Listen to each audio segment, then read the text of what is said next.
والسلام على عباده الذين اصطفى خصوصا على افضلهم وخاتم النبيين محمد الامين وعلى آله وصحبه اجمعين. اما بعد فقد قال الله تبارك وتعالى كما ورد في سورة يوسف عليه الصلاة والسلام: قل هذه سبيلي ادعو الى الله على بصيرة انا ومن اتبعني وسبحان الله وما انا من المشركين. وقال عز وجل كما ورد في سورة الانعام: ان يكفر بها هؤلاء فقد وكلنا بها قوما ليسوا بها بكافرين. صدق اللہ العظیم. رب اشرح لي صدري ويسر لي امري واحلل عقدة من لساني يفقهوا قولي. ادھر سے کوئی ایکو ہے آواز کی، ادھر سے آواز کی ایکو ہے.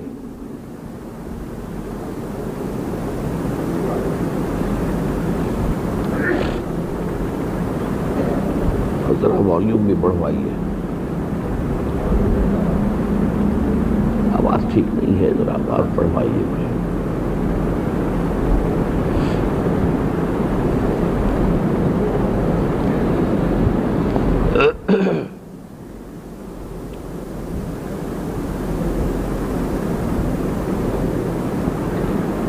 کون ہے انچارج؟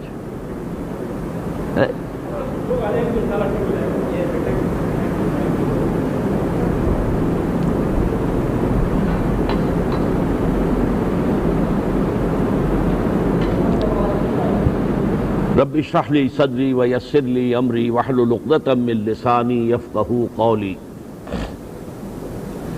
اللهم ربنا الهمنا رشدنا واعذنا من شرور انفسنا.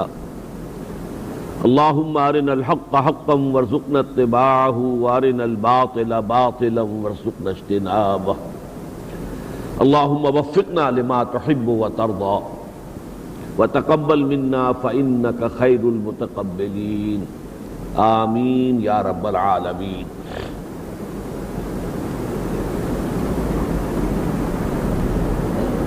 معزز حاضرین اور محترم خواتین، آپ کے علم میں ہے کہ خاص انداز میں ایک دینی جدوجہد مجھے پاکستان میں خود اپنی سوچ، اپنے تجزیے اور اپنی تجویز کی بنیاد پر جاری رکھے ہوئے تقریباً 35 برس ہو گئے. ویسے تو یہ کہ میں نے ہائی اسکول کے طالب علم کی حیثیت سے بھی تحریک پاکستان میں عملاً حصہ لیا تھا، مسلم اسٹوڈنٹس فیڈریشن کے پلیٹ فارم سے. پھر اس کے بعد 10 سال میرے جماعت اسلامی کے ساتھ بہت ہی ایکٹیو ایسوسیشن کی صورت میں گزرے. سن 57 میں کچھ اختلافات کی بنیاد پر جماعت سے علیحدگی ہوئی. اس کے بعد کچھ عرصہ گزرا ہے اس انتظار میں کہ جو کچھ بزرگ حضرات بھی علیحدہ ہوئے تھے جماعت سے، اس وقت اصحاب علم تھے، اصحاب فکر تھے، مولانا امیر حسن اصلاحی، مولانا عبدالغفار حسن، مولانا عبدالرحیم اشرف وغیرہ ہم. تو یہ حضرات کوئی تنظیمی ڈھانچہ بنائیں تو ان کے ساتھ مل کر جو اصل طریقہ کار ہمارے پیش نظر ہے، جس کی بنا پر ہم نے جماعت سے علیحدگی اختیار کی کہ جماعت نے اس طریقہ کار کو چھوڑ دیا ہے، تو ہم اپنے اس جو اصل طریقہ کار ہمارے نزدیک صحیح ہے اس کے مطابق کام کریں. افسوس کہ ایسی شکل کوئی پیدا نہیں ہو سکی. سن 65 میں پھر میں لاہور منتقل ہوا ہوں اس فیصلے کے ساتھ کہ اب ہرچہ بادہ بعد اب جو بھی ہو مجھے اپنی سمجھ کے مطابق، اپنی فکر کے مطابق، اپنی سوچ کے مطابق، اپنی تشخیص کے مطابق، اپنی تجویز کے مطابق کام شروع کرنا ہے. ظاہر بات ہے کہ اب اس 35 برس کا عرصہ جو ہے بے شمار میں نے مجالس میں درس قرآن دیا. پہلے بھی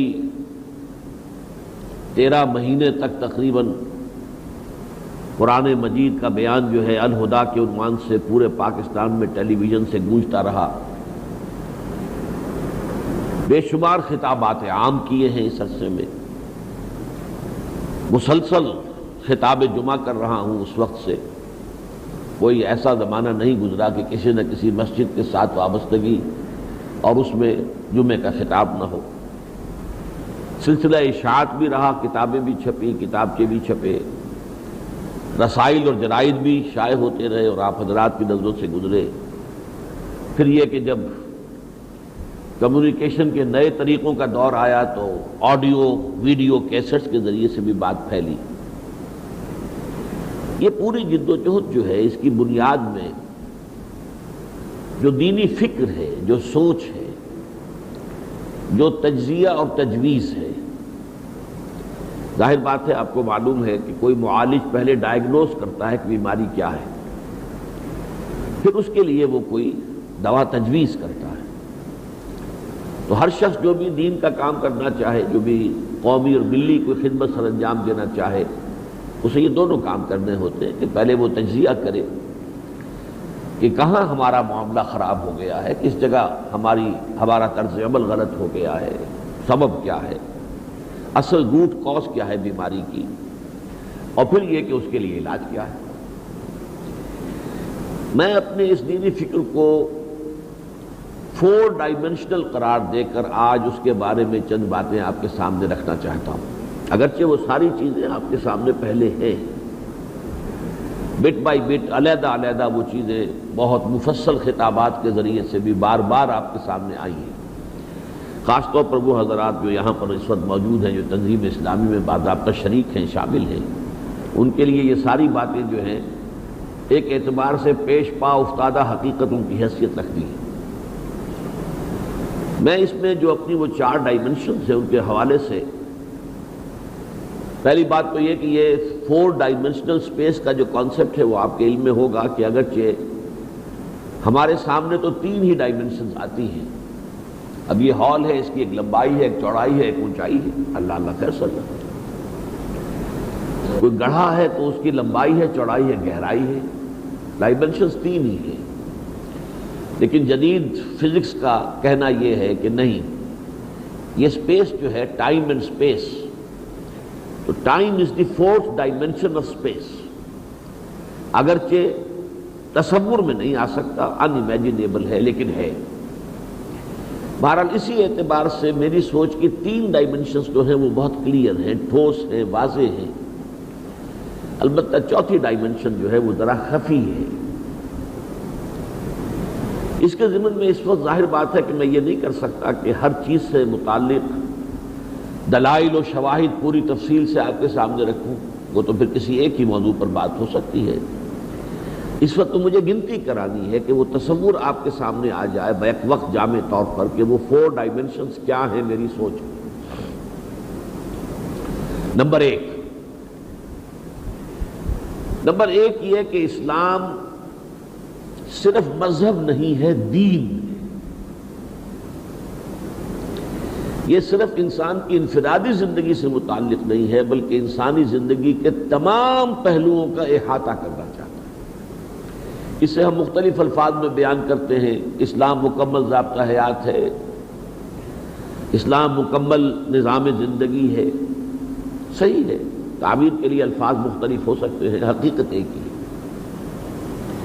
نمبر 2 یہ کہ یہ اسلام اپنا غلبہ چاہتا ہے، مغلوب ہونے پر رضامند نہیں ہے۔ الحق یعلو ولا یعلی علیہ، حق جو ہے وہ غالب ہوتا ہے، مغلوب نہیں رہا کرتا۔ تو اگر اسلام حق ہے تو اس کی فطرت میں ہے کہ وہ اپنا غلبہ چاہتا ہے۔ بلکہ اس سے بھی آگے یہ، اسلام دین ہوتا ہی اس وقت ہے جبکہ وہ غالب ہو۔ جب وہ غالب نہیں ہوتا تو پھر وہ مذہب کی شکل اختیار کر لیتا ہے، بندگی میں گھٹ کے رہ جاتی ہے ایک جوئے کماب، اور آزادی میں بہرے بے کراں ہے زندگی۔ اسلام جب غالب ہوتا ہے تو مکمل نظام زندگی، اور جب مغلوب ہو جاتا ہے تو بس نماز، روزہ، نہ شادی بیاہ، نکاح طلاق، اللہ اللہ خیر صلی۔ لہذا ایک بندہ مومن کے فرائض، دینی فرائض اس کے 3 لیولز ہیں۔ نمبر 1 یہ کہ وہ خود اللہ کا بندہ بنے، اللہ کے احکام کی فرما برداری کرے۔ اسی کا نام اسلام ہے، اسی کا نام اطاعت ہے، اسی کا نام تقوی ہے، اسی کا نام عبادت رب ہے۔ نمبر 2 یہ کہ وہ اس کا داعی بنے، پرچارک بنے، اسے دنیا کے اندر پھیلائے، لوگوں کو بھی اسی راستے کی طرف بلائے۔ اس کو آپ تبلیغ بھی کہہ سکتے ہیں، دعوت اللہ بھی کہہ سکتے ہیں، امر بالمعروف اور نہی عن المنکر بھی کہہ سکتے ہیں، اسے شہادت علی الناس بھی کہہ سکتے ہیں۔ تیسرے یہ کہ اس دین کو قائم کرنے کی جد و جہد کرے، ایک نظام زندگی کی حیثیت سے، complete politico socio economic system جس میں اللہ کی بات سب سے اونچی ہو۔ اسے تکبیر رب بھی کہتے ہیں، اقامت دین بھی کہتے ہیں، اعلاء کلمۃ اللہ بھی کہتے ہیں، اظہار دین الحق بھی کہتے ہیں، لتکون کلمۃ اللہ العلیٰ لیکون الدین کلہ للہ، نظام خلافت بھی کہتے ہیں۔ یہ مختلف عنوانات ہیں لیکن بات ایک ہی ہے، عباراتنا شتیٰ وحسنک واحد۔ یہ جد و جہد فرض عین ہے، یہ کوئی اضافی نہیں ہے، نیکی کوئی نفلی کام نہیں ہے، فرض عین۔ اور اس کے ضمن میں 2 چیزیں لازم ہیں۔ لوازم یوں سمجھیے جیسے نماز فرض عین ہے تو وضو اس کے لیے لازم ہے، اس کے لیے جہاد لازم ہے، اور ایک منظم جماعت لازم ہے، اس کے بغیر یہ کام نہیں ہو سکتا، جس کو کہ حضور نے ایک حدیث میں جمع کیا، انی آمرکم بخمس اللہ امرنی بہن بالجماعت والسمع والطاعت والہجرت والجہاد فی سبیل اللہ۔ تفصیل میں جیسا کہ میں نے عرض کیا جانے کا موقع نہیں ہے، صرف گنتی میں کرا رہا ہوں۔ آخری بات، اس پہلی ڈائمنشن جو ہے میرے اس دینی فکر کی، اس کی آخری بات یہ ہے کہ اس کے لیے منہاج اور طریقہ کار وہی اختیار کرنا پڑے گا جو محمد الرسول اللہ صلی اللہ علیہ وسلم نے اختیار کیا۔ کسی مانگے تانگے طریقہ کار سے، کمیونسٹوں کا طریقہ کار، فلاں فاشسٹوں کا طریقہ کار، فلاں انقلاب ایسے آ گیا تھا، نہیں۔ اس کے لیے دیکھنا ہوگا کہ انقلاب محمدی علیہ صاحب الصلاۃ والسلام کس طور سے آیا تھا۔ لہذا منہج انقلاب نبوی یہ بھی میرے اس فکر کا ایک اہم گوشہ ہے۔ اور آخری بات یہ ہے کہ یہ جو فرض ہے دینی،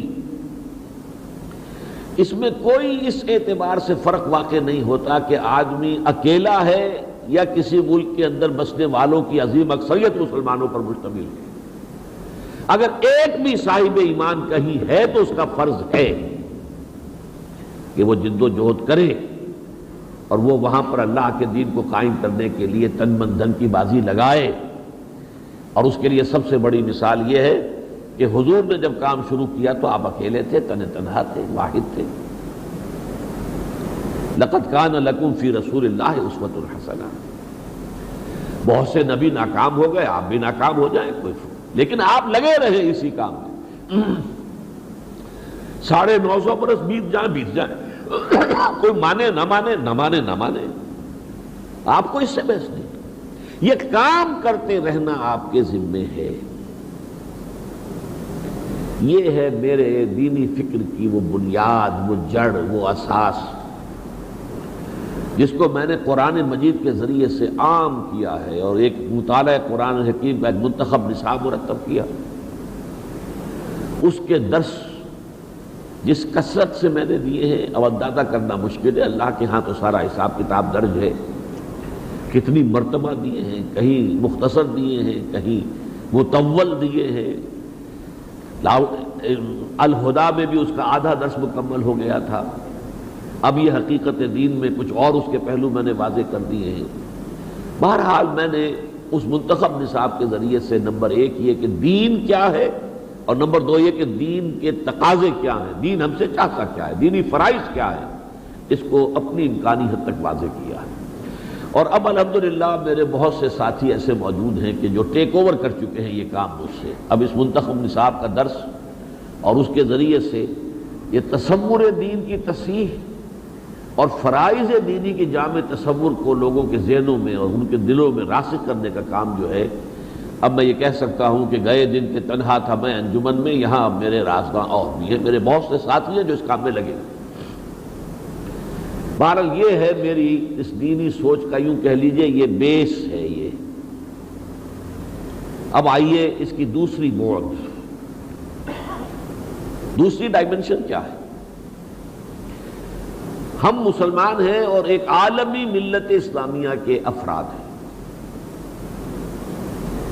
یہ ملت اسلامیہ امت محمد صلی اللہ علیہ وسلم، کسی کے خیال میں 120 کروڑ ہے، 130 ہے، 140 ہے، 150 ہے، یہ فرق ہے تھوڑا سا، لیکن یہ کہ جتنے بھی انسان اس روئے ارضی پر آباد ہیں ان میں سے ہر چوتھا یا کم از کم ہر پانچواں انسان مسلمان ہے۔ بہت بڑی امت ہے، لیکن پریپیئر فار دی شاک، میرا تجزیہ یہ ہے، یہ امت اپنے آپ کو امت مرحوم سمجھتی ہے، رحمتیں ہیں نہیں، اس وقت یہ امت عذاب الہی کی گرفت میں ہے، تلخ حقیقت ہے یہ، کوئی مسلمان اس کو باور کرنے کو تیار نہیں ہوگا۔ ہمیں تو غرہ ہے، ہم تو رحمت للعالمین صلی اللہ علیہ وسلم کی امتی ہیں، ہم اور عذاب الہی نہیں، اچھی طرح سمجھ لیجیے، تلخ حقیقت یہی ہے کہ یہ امت اس وقت اللہ کے عذاب کی گرفت میں ہے، اور وہ عذاب کیا ہے؟ ذلت و مسکنت، ضربت علیہم الذلۃ والمسکنۃ وباؤوا بغضب من اللہ، ان پر ذلت اور مسکنت تھوپ دی گئی اور وہ اللہ کے عذاب کو لے کر لوٹے، اس میں گر گئے۔ لہذا ذلت ہے، اتنی بڑی عالم ملت اسلامیہ اور کسنمی پرست کے بھیا کیستی ہو کون تمہاری کوئی رائے کسی بین الاقوامی مسئلے میں، کوئی رائے کسی مسلمان سے پوچھی جاتی ہے؟ ان پر تو فیصلے تھوپے جاتے ہیں، G7 G15، اور کوئی مسلمان نہ G7 میں، نہ G15 میں، نہ 3 میں، نہ 13 میں۔ سیکیورٹی کونسل، اس میں بھی اب اگر مزید کوئی آنے والا ہے تو بھارت آنے والا ہے، کسی مسلمان ملک کا تو کوئی سوال پیدا نہیں ہوتا۔ جو ہمارے بہت ہی امیر ممالک ہیں ان کی ساری دولت بھی ان کے قبضے میں ہے، جب چاہیں فریز کر دیں گے۔ ہمارے سارے وسائل پر ان کا قبضہ ہے، سب سے بڑی دولت اللہ نے جو ہمیں تیل کی دے رکھی ہے، اب وہ وہاں پنجے گاڑ کر بیٹھ چکے۔ اور مسلمان ممالک میں بہرحال چوٹی کے 2-3 ملکوں میں سے پاکستان بھی ہے، تعداد میں شاید انڈونیشیا آگے ہے، شاید بنگلہ دیش بھی کل آبادی میں آگے ہو، لیکن یہ کہ شاید وہاں کی مسلم آبادی پاکستان کی آبادی سے زیادہ نہیں ہوگی۔ لیکن حال کیا ہے ہمارا کہ ہمارا چیف ایگزیکٹو کہتا ہے کہ ہمیں IMF اور ورلڈ بینک کے جو کارندے آتے ہیں ان کے گوڈے اور گٹے پکڑنے پڑتے ہیں۔ یہ چیف ایگزیکٹو صاحب فرما رہے ہیں، اتنی کولوکیل لینگویج میں گوڈے گٹے پکڑنا، یہ ہمارا حال ہے، ہماری پالیسیاں وہاں طے ہوتی ہیں۔ ضربت علیہم الذلۃ والمسکنۃ، یہ کیوں ہے ایسا؟ قانون خداوندی یہ ہے کہ جو امت اللہ کے دین کی حامل ہوتی ہے، کسٹوڈین ہوتی ہے، اللہ کی کتاب کی حامل ہوتی ہے، وقت کے رسول کی امت اپنے آپ کو شمار کراتی ہے، وہ دنیا میں اللہ کا نمائندہ ہوتی ہے۔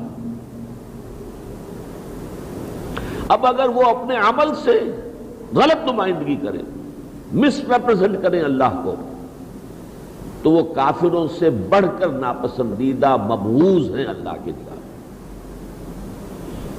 یہ جو سوالات ہمارے شعراء کرتے رہتے ہیں، رحمتیں ہیں تیری اغیار کے کاشانوں پر، برف گرتی ہے تو بے جار مسلمانوں پر، کیوں؟ کیا اللہ ظالم ہے؟ کیا اللہ کو کفر سے محبت ہے؟ یہ کیوں سارا غلبہ ان کو دے رکھا ہے؟ وہ تو نہ محمد کو مانے نہ قرآن کو مانے صلی اللہ علیہ وسلم، پھر کیوں؟ تلخ حقیقت ہے، سوچئے۔ بڑا پیارا شعر اقبال کا، تو قادر و عادل ہے مگر تیرے جہاں میں ہے تلخ بہت بندہ مزدور کے اوقات۔ اے اللہ تو علی کل شیء قدیر ہے، تو اسلام کو پسند کرتا ہے، کفر کو ناپسند کرتا ہے، پھر یہ اہل اسلام کا معاملہ یہ کیوں ہے کیوں ذلیل کہ کل تک نہ تھی پسند گستاخی فرشتہ ہماری جواب۔ اس کا جواب کیا ہے؟ تمہارا کام تھا اللہ کی نمائندگی اور تم غلط نمائندگی کر رہے ہو، مس ریپرزینٹ کر رہے ہو۔ ہم سے پہلے اسی معاملے کے اندر سے ہو کر گزر چکی ہے سابقہ امت مسلمہ بنی اسرائیل۔ ہمیں بھی قرآن نے دو خطاب دیے، امت وسط اور خیر امت۔ وَكَذَلِكَ جَعَلْنَاكُمْ أُمَّةً وَسَطًا لِتَكُونُوا شُهَدَاءَ عَلَى النَّاسِ وَيَكُونَ الرَّسُولُ عَلَيْكُمْ شَهِيدًا اور كُنتُمْ خَيْرَ أُمَّةٍ أُخْرِجَتْ لِلنَّاسِ تَأْمُرُونَ بِالْمَعْرُوفِ وَتَنْهَوْنَ عَنِ الْمُنكَرِ وَتُؤْمِنُونَ بِاللَّهِ۔ اور پچھلی امت کو 3 دفعہ قرآن نے کہا ہم نے تمہیں تمام جہان والوں پر فضیلت دی تھی، 2 مرتبہ تو بین ہی انہی الفاظ میں سورہ بقرہ میں ہے، 6 رکوع کی پہلی آیت، 15ویں رکوع کی پہلی آیت، یا بنی اسرائیل اذکروا نعمتی التی انعمت علیکم وانی فضلتکم علی العالمین۔ یہ تورات کے الفاظ تو نہیں ہے، یہ تالمود کی عبارت نہیں ہے، یہ قرآن مجید کی آیت ہے، لیکن چونکہ انہوں نے وہی کیا تھا، قول اور ہے عمل اور ہے، دعویٰ ہے تورات پر ایمان کا، عمل اس کے خلاف ہے، لہذا ضربت علیہم الذلۃ والمسکنۃ وباؤوا بغضب من اللہ، یہ سورہ بقرہ میں فرمایا ضربت علیہم الذلۃ اینما ثقفوا الا بحبل من اللہ وحبل من الناس وباؤوا بغضب من اللہ وضربت علیہم المسکنہ۔ آج یہود اس مقام سے نکال لیے گئے ہیں، وہ کیوں نکال لیے گئے وہ ایک علیحدہ مسئلہ ہے۔ علامہ اقبال کے الفاظ میں راز خدائی ہے یہ کہہ نہیں سکتی زبان، وہ مغضوب علیہ قوم ہے، ملعون قوم ہے، لعن الذین کفروا من بنی اسرائیل علی لسان داؤد وعیسی ابن مریم، لیکن آج ان کے لیے ذلت کہیں نظر آ رہی ہے آپ کو؟ بالفعل بتائیے۔ کل 13 یا 14 لاکھ ہیں دنیا کے اندر، 1.25 کروڑ، 13-14 ملین، 1.25 کروڑ کل، یعنی ایک یہودی کے مقابلے میں 100 سے زائد مسلمان دنیا میں، ایک یہودی کے مقابلے میں کم سے کم 10-15 تو عرب ہی ہے صرف، لیکن ان کے لیے ذلت ہے کہیں، مسکنت ہے کہیں؟ ورلڈ ٹریڈ ان کے قبضے میں ہے، ورلڈ فائنینسنگ ان کے قبضے میں ہے، سول سپر پاور آن ارتھ امریکہ ان کے شکنجے میں جکڑا ہوا ہے، ایٹمک وار ہیڈز کے ان کے پاس پائلز جمع ہے، اس وقت انبار لگے ہوئے ہیں، کہاں ہے وہ ضربت علیہم الذلۃ والمسکنہ؟ وہ جگہ خالی تھی، اس کو پر آج ہم نے کیا ہوا ہے، کردار وہی ہے۔ انہیں اللہ نے تھوڑا سا سہارا دیا ہے، کیوں کہ ایک ملعون قوم کے ہاتھوں اس خیر امت کے بہترین حصے کی مرمت کروانی ہے، اربوں پر عذاب الہی آئے گا یہودیوں کے ہاتھ میں، اور آیا ہوا ہے سامنے، ذلت و مسکنت، جس کے ساتھ بات کرنے کو کبھی تیار نہیں تھے، ایک کمرے میں ایک وقت نہیں ہو سکتے تھے، ایک میز پر بیٹھنے کو تیار نہیں تھے، پھر انہیں کو بغل بھی لگایا، اس بغل گیر بھی ہوئے، سب نے تسلیم بھی کیا۔ بہرحال یہ ایک علیحدہ بات ہے، لیکن اس وقت بات سمجھ لیجئے، میری بات یہ کہ نمبر 2 میرا جو فکر کا گوشہ ہے، عالمی ملت اسلامیہ اس وقت اللہ کے عذاب کی گرفت میں ہے، وہ ہے ضربت علیہم الذلۃ والمسکنۃ وباؤوا بغضب من اللہ والعذاب، جو سابقہ امت کو ملا تھا، اسی طرز عمل کو اختیار کرنے کے باعث ہمیں بھی مل گیا۔ اس عذاب کے ختم ہونے کی صرف ایک صورت ہے، اگر یہ نہ ہوئی شکل تو اس عذاب میں تخفیف بھی نہیں ہوگی، اس کی شدت میں اضافہ ہوتا چلا جائے۔ ایک واحد صورت ہے کہ اس دنیا میں کم سے کم ایک سائزیبل ملک میں اسلام کا مکمل نظام قائم کر کے دنیا کو دکھا دیا جائے، ریپرزنٹیشن صحیح کر دی جائے اللہ کے دین کی، پوری دنیا کو کھلی دعوت دے دی جائے، آؤ دیکھو یہ ہے اسلام، یہ ہے محمد کا دیا ہوا دین صلی اللہ علیہ وسلم، یہ ہے محمد کی رحمت للعالمین کا مظہر اتم صلی اللہ علیہ وسلم، آؤ دیکھو یہ سیاست، یہ معیشت، یہ نظام، یہ معاشرہ، یہ اخوت، یہ حریت، یہ محبتیں، یہ امن، یہ سکون، یہ چین، یہ کفالت عامہ، یہ حریت عمومی، آؤ دیکھو مضبوط خاندانی نظام، پرسکون خاندانی زندگی، آؤ دیکھو دیکھو یہ ہے اسلام۔ اگر تو یہ کر سکے تو یہ ایک ملک میں بھی اگر ہو جائے تو گویا کہ فرض کفایہ ادا ہو جائے گا پوری امت کی طرف سے، لیکن اگر یہ ایک ملک کے اندر بھی یہ کام نہیں ہوتا تو اللہ کے اس عذاب میں کوئی کمی نہیں آئے گی بلکہ اس میں اضافہ ہوگا۔ یہ ہے میری دینی سوچ کا دوسرا ڈائمنشن، بعد ثانی۔ تیسرا، یہ ملک پاکستان، میں پہلے ایک فرد سے چلا تھا اور سب سے پہلے اوپر جا کر جو عالمی ملت اسلامیہ ہے اس کے بارے میں نے بات کی۔ اب ذرا ان دونوں کے درمیان ایک شے ہے، میں اور آپ مسلمانان پاکستان شمار ہوتے ہیں، یہ ہماری ملت اسلامیہ پاکستان ہے، اس امت محمد صلی اللہ علیہ وسلم کا ایک حصہ ہے، جو ایک جغرافیائی حدوں پر مبنی ریاست جو دنیا میں اس وقت عام سٹرکچر ہے اس طرح کی ایک ریاست ہے۔ یہ ریاست جو ہے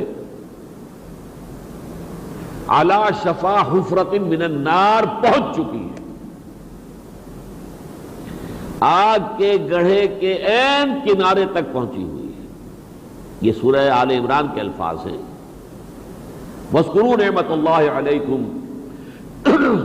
اذ کنتم اعداء فالف بین قلوبکم فاصبحتم بنعمتہ اخوانا وکنتم علی شفا حفرۃ من النار فانقذکم منہا، تم تو آگ کے گڑھے کے عین کنارے تک پہنچ گئے تھے، گرنے والے تھے کہ اللہ نے تمہیں بچا لیا۔ آج وطن عزیز پاکستان اس تباہی اور ہلاکت کے اور اس کے آگ کے گڑھے کے عین کنارے تک پہنچا ہوا،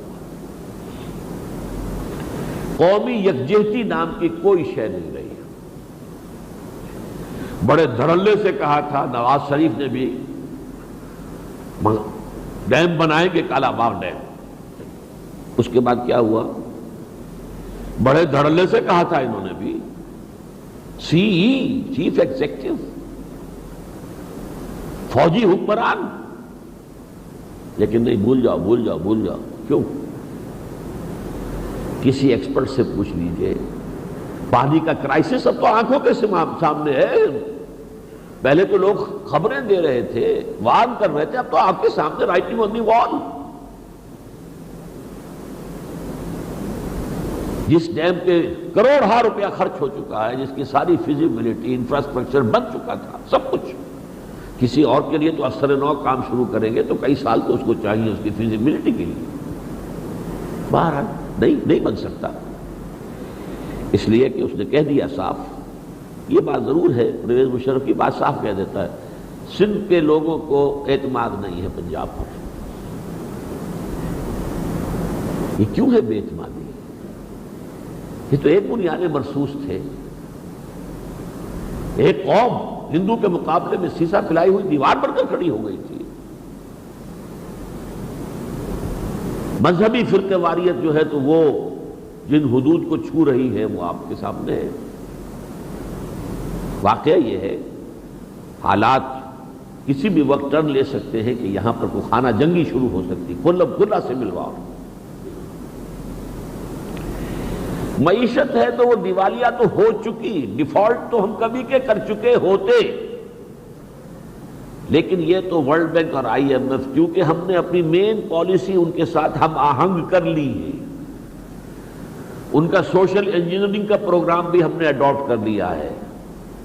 1/3 عورتیں میدان میں آ جائیں گی بلدیاتی سطح پر، وہ معاشرے کو جس رخ پر لے کے جانا چاہتے ہیں آپ اسی پر لے کر جا رہے ہیں۔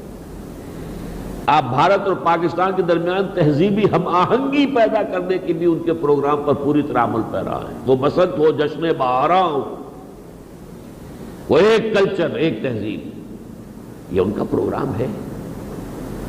آپ نے چونکہ اس کے اندر اپنے آپ کو فٹ کر لیا، اس لیے وہ لائف سپورٹس کے درجے میں آپ کو یہ ایک اور تھوڑی سی قرض کی رقم، تھوڑی سی اور قرض کی رقم، آپ کی خوشامدیں ان کی طرف سے، یہ بہت بڑا کارنامہ ہوتا ہے۔ ہاں وہ قرض منظور ہو گیا، چاہے اس کا نتیجہ یہ ہے کہ اب آپ اور زیادہ گڑھے کے اندر دفن ہو رہے ہیں۔ سیاست ہے تو اس کا کوئی کل سیدھا نہیں، اونٹ تیری کون سی کل سیدھی۔ اب پھر ہم وہیں آ کھڑے ہوئے ہیں۔ ایوب خان نے کنونشنل لیگ بنائی تھی، اب یہ ایک اور لیگ بن رہی ہے، اس کے ذریعے سے، اور اس سے اپنے سارے اقدامات کے لیے انڈیمنٹی لے کر، اور یہ کہ صدارت اپنے ہاتھ میں لے کر بیٹھ جائے گی۔ اور یہ نہیں تو پھر یہ ہوگا کہ کوئی عوامی ایجیٹیشن ہوگا، ہلہ گلہ ہوگا، بھٹو کی طریقے سے نکلنا پڑے گا۔ کوئی جس میں کہ کوئی دوام ہو، کوئی پائیداری ہو، کوئی پروگرام بنا کر اس پر عمل کیا جا سکے۔ بھائی ادھر آپ کے چیف ایگزیکٹو فرما رہے ہیں کہ یہ دشمن دانت تیز کر رہا ہے، یہ الفاظ ہیں۔ ظاہر بات ہے کہ اس دشمن نے تو آپ کو کبھی تسلیم کیا ہی نہیں تھا۔ یہ دوسری بات ہے کہ وہ دشمن یہ سوچے کہ یہ خود بخود پتاشے کی طرح گھلتے جا رہے ہیں تو ہمیں خام خواہ اس کے اوپر ضرب لگانے کی ضرورت کیا ہے، یہ بھی ایک سوچ ہو سکتی ہے۔ لیکن یہ کہ بہرحال یہ حالات ہیں اس پاکستان کے، یہ تباہی کے اپنے گڑھے پر پہنچا ہوا ہے۔ سبب کیا ہے اس کا؟ سبب ہے ایک وعدہ خلافی جو اللہ تعالیٰ کے ساتھ کی گئی۔ ہم نے کہا تھا اے اللہ ہمیں ہندو اور انگریز کی دوہری غلامی سے نجات دے، ہم تیرے دین کا بول بالا کریں گے۔ قائد اعظم نے کہا، ڈٹ کر کہا، بار بار کہا، سینکڑوں مرتبہ کہا۔ اس پر ہم یہاں سیمینار بھی کر چکے ہیں، کتاب شائع کر چکے ہیں۔ انگریزی ان کے بیانات جو ہیں وہ ہم نے کتابی شکل میں جمع کر دی ہیں۔ علامہ اقبال نے کہا تھا کہ اگر ایک ایسی ریاست وجود میں آ جاتی ہے، آزاد مسلم ریاست ہندوستان کے شمال مغرب میں، تو ہمیں موقع مل جائے گا کہ دور ملوکیت میں جو داغ اور دھبے پڑ گئے تھے اسلام کے چہرے پر، ان کو دھو کر اصل اسلام، ملوکیت سے پہلے کا اسلام، خلافت راشدہ کا اسلام تھا، اس کا نقشہ دنیا کو دکھائیں۔ لوگوں نے ووٹ اگر دیے تھے 1946 کے الیکشن میں، تو ظاہر بات ہے کہ وہ نعرہ وہی تھا، پاکستان کا مطلب کیا، لا الہ الا اللہ۔ یہ وعدہ ہم نے کیا، اس وعدے کی خلاف ورزی کی۔ اس خلاف ورزی کی ایک سزا ہمیں یہ ملی، ملک دو لخت ہو گیا، بدترین شکست کا کلنک کا ٹیکہ ہمارے ماتھے پر لگا۔ اور دوسری اس سے بھی زیادہ سخت سزا جو ملی ہے، وہ تو شکست ہی ایک وقت میں آئی، جو بھی تھا کلنک کا ٹیکہ لگ گیا، ایک مستقل جو ہے، جو اندر ہی اندر ہمیں دیمک کی طرح چٹ کر رہی ہے، جو سزا اللہ تعالی کی طرف سے، وہ سزا کیا ہے؟ اللہ تعالیٰ نے اس قوم کے دلوں میں نفاق پیدا کر دیا۔ یہ اجتماعی سزا ہے جو قرآن کے روح سے کسی بھی گروہ کو ملتی ہے اگر وہ اللہ سے کیے ہوئے اپنے کسی وعدے کی خلاف ورزی کرے۔ وَمِنْهُمْ مَنْ عَاهَدَ اللَّهَ، ان میں سے وہ بھی ہیں منافقین مدینہ میں سے جنہوں نے اللہ سے ایک عہد کیا تھا، لَئِنْ آتَانَا مِنْ فَضْلِهِ، اگر اللہ ہمیں اپنے فضل سے نواز دے گا، ہمیں غنی کر دے گا، دولت مند بنا دے گا، لَنَصَّدَّقَنَّ وَلَنَكُونَنَّ مِنَ الصَّالِحِينَ، خوب صدقہ خیرات کریں گے، بالکل نیک ہو جائیں گے۔ لیکن پھر جب اللہ تعالیٰ نے انہیں نواز دیا، غنی بنا دیا، دولت دے دی، بخیلو میں ہی اب بخل سے کام لیا، وَتَوَلَّوْا وَهُمْ مُعْرِضُونَ، پیٹھ موڑ لی، اعراض کیا، فَعَاقَبَهُمْ نِفَاقًا فِي قُلُوبِهِمْ، تو اللہ نے سزا کے طور پر ان کے دلوں میں نفاق کی بیماری پیدا کر دی۔ یہ نفاق کی بیماری ہے جو نفاق باہمی کی شکل میں ہے، اب صوبائیت پرستی ہے، لسانیت پرستی ہے، ایتھنیسٹی ہے، علاقائیت پرستی ہے، اور فرقے وارانہ مذہبی چپقلش ہے۔ یہ نفاق باہمی ہے۔ عذاب الہی کی ایک بدترین شکلوں میں سے ایک یہ ہے۔ اور نفاق کا دوسرا معاملہ سیرت و کردار کا دیوالہ نکل گیا، صداقت، امانت، ایفاء عہد ختم۔ آیت المنافق ثلاث، منافق کی علامتیں ہی یہ تین ہیں: اذا حدث کذب واذا اؤتمن خان واذا وعد اخلف، جب بات کرے جھوٹ بولے، جب وعدہ کرے خلاف ورزی کرے، جب امین بنا دیا جائے تو خیانت کرے۔ یہ ہماری قوم کے ماتھے پر یہ تینوں چیزیں لکھی ہوئی ہیں۔ جیسے دجال کے بارے میں آتا ہے، حضور نے فرمایا کاف فے رے، کف کفر لکھا ہوگا اس کی پیشانی پر۔ اسی طرح پاکستان کے اس وقت کے مسلمان معاشرے کے اوپر یہ تین چیزیں: جھوٹ، وعدہ خلافی اور خیانت، غبن۔ اب یہ غبن ہوئے ہیں، اربوں میں ہوئے ہیں۔ پہلے کبھی چھوٹے بہت سینکڑوں میں، ہزاروں میں غبن ہوا کرتے تھے، اب ترقی ہوئی ہے تو اب تو یہ تو اربوں میں، کروڑوں کے اندر جو ہے وہ غبن ہوئے۔ بہرحال اس ضمن میں بھی نوٹ کر لیجئے، اس کا بھی علاج صرف ایک ہی ہے۔ اگر ہم توبہ کریں، اللہ سے کیے ہوئے وعدے کی طرف رجوع کریں، اگر یہاں ہم اسلام کو قائم کریں، اور اسلام کے قائم کرنے سے مراد اسلام کا نظام عدل اجتماعی بھی، اور اسلامی شعائر، اسلامی عبادات، اسلامی قوانین، اسلامی تعزیرات، اسلامی حدود، ان سب کا نفاذ، ٹوٹل اسلام، ادخلوا فی السلم کافہ، اسلام میں داخل ہو جاؤ پورے کے پورے، سموچے کے سموچے۔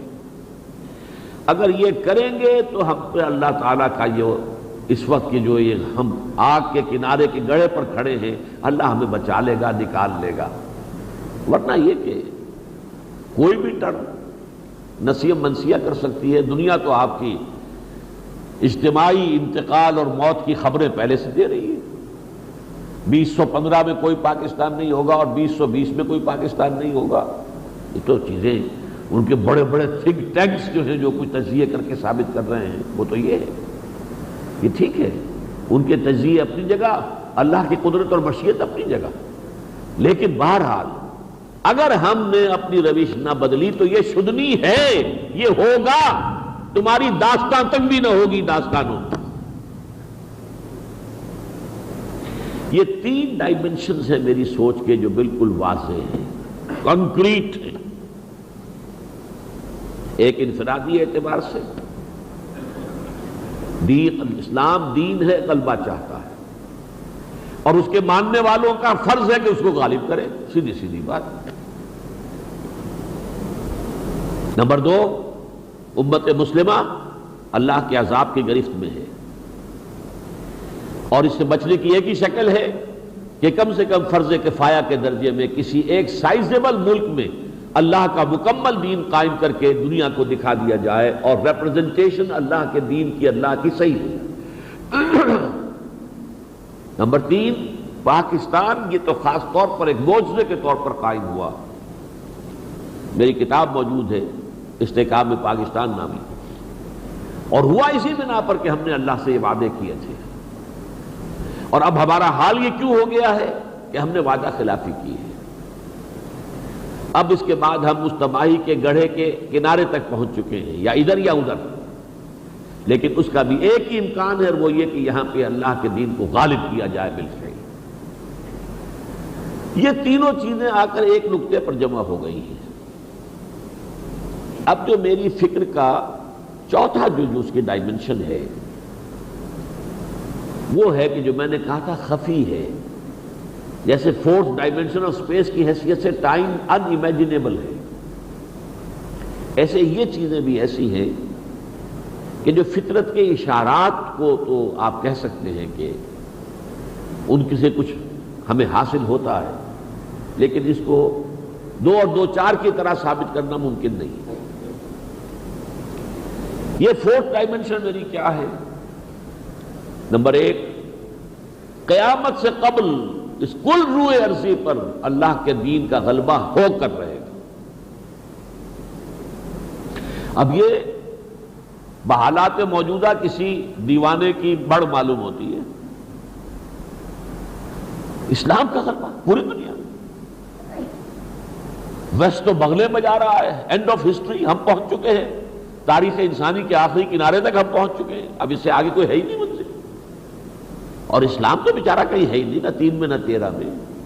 ہاں مقابلے میں کمیونزم آیا تھا، اس کو دیکھ لو، اس کا لاشا پڑا ہوا ہے، اور وہ تو متعفن ہو گیا ہے۔ نظام تو ہمارا ہی ہے، ایک ہی ہے، لیکن نہیں۔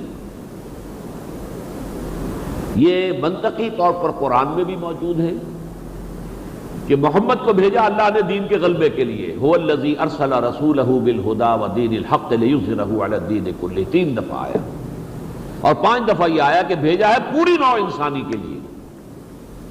وما ارسلناک الا کافۃ للناس بشیرا ونذیرا، تو حضور کا مقصد بعثت پورا اسی وقت ہوگا جب پورے عالم انسانیت پر اسلام کا غلبہ ہو جائے۔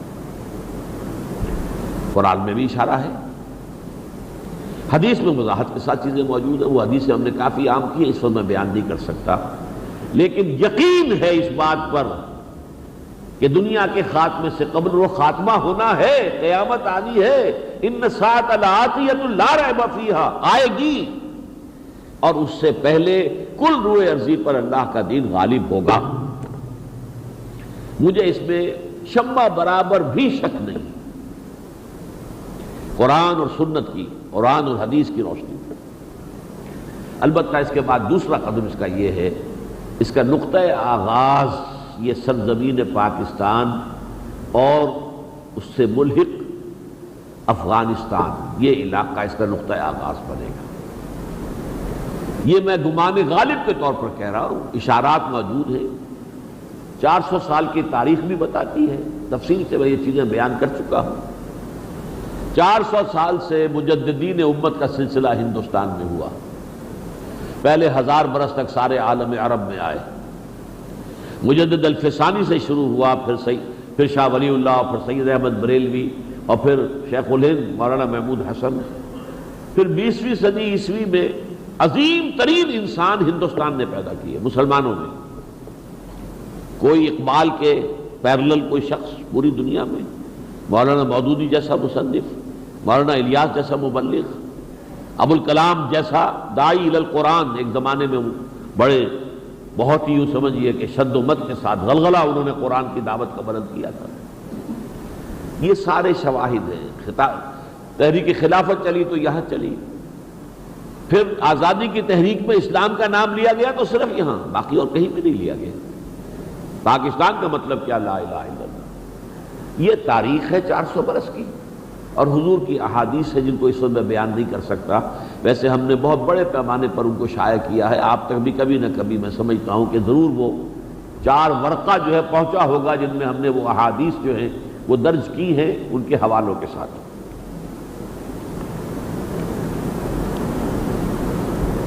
بہرحال یہ ہے ڈائمنشن وہ کہ جو قرآن اور سنت کے اشارات پر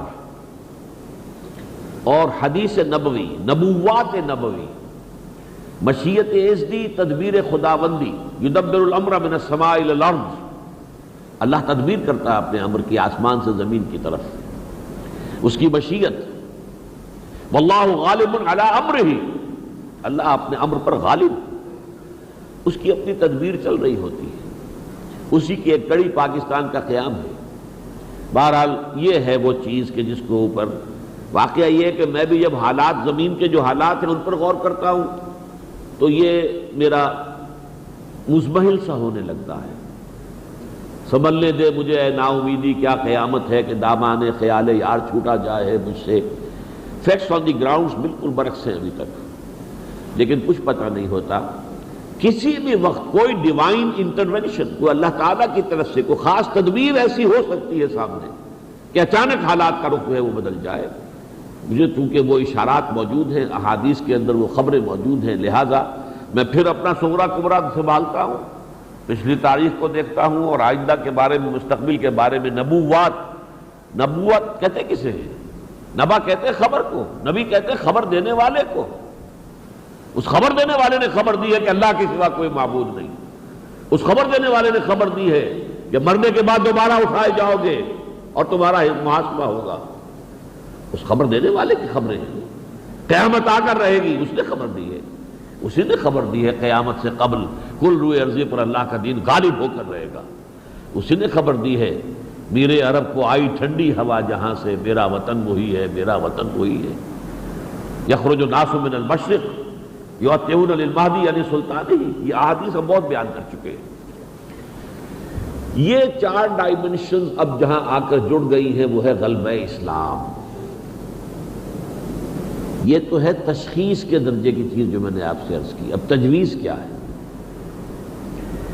غلبہ اسلام کے لیے 2 محاذوں پر جد و جہد ضروری ہے، اور یہ میں نے اپنی یہ تحریکی زندگی، ویسے تو میری تحریکی زندگی میں عرض کر چکا ہوں، میں جماعت اسلامی میں جو میں نے 10 سال بسر کیے اس کا جو سمجھتا ہوں میں، مجھے اس پہ کوئی ندامت نہیں ہے، بلکہ میں اس کو اپنے لیے بہت بڑی برکت سمجھتا ہوں۔ میں نے وہ وقت جو وہاں لگایا ہے خلوص اور اخلاص کے ساتھ بہت کچھ گین کیا ہے، بہت کچھ حاصل کیا ہے وہاں سے۔ پھر تحریک پاکستان میں بھی بھاگ دوڑ کی تھی، لیکن یہ کہ خود اپنے ایک تشخیص اور اپنی تجویز کی بنیاد پر جو کام شروع کیا ہے، اس کے بالکل آغاز میں نے واضح کر دیا تھا کہ اس کے 2 محاذ ہیں، یہاں غلبہ اسلام کے جہاد کے 2 محاذ ہیں۔ اور یہ میں آپ سے عرض کر دوں کہ یہ کوئی نئی بات آج میں آپ کے سامنے نہیں رکھ رہا، یہ وہ چیزیں ہیں کہ جو 1967 میں ایک ہی سن میں نے دونوں چیزیں، ان وائٹ اینڈ بلیک جسے کہتے ہیں، بلیک اینڈ وائٹ تحریر کی شکل کے اندر وہ میری چیزیں موجود ہیں کہ جس میں یہ دونوں علیحدہ علیحدہ محاذ بیان کر دیے گئے۔ یہ 2 محاذ ہیں جن پر جد و جہد کرنی پڑے گی۔ یہ 2 pronged اٹیک ہے جو باطل پر ہمیں کرنا ہوگا۔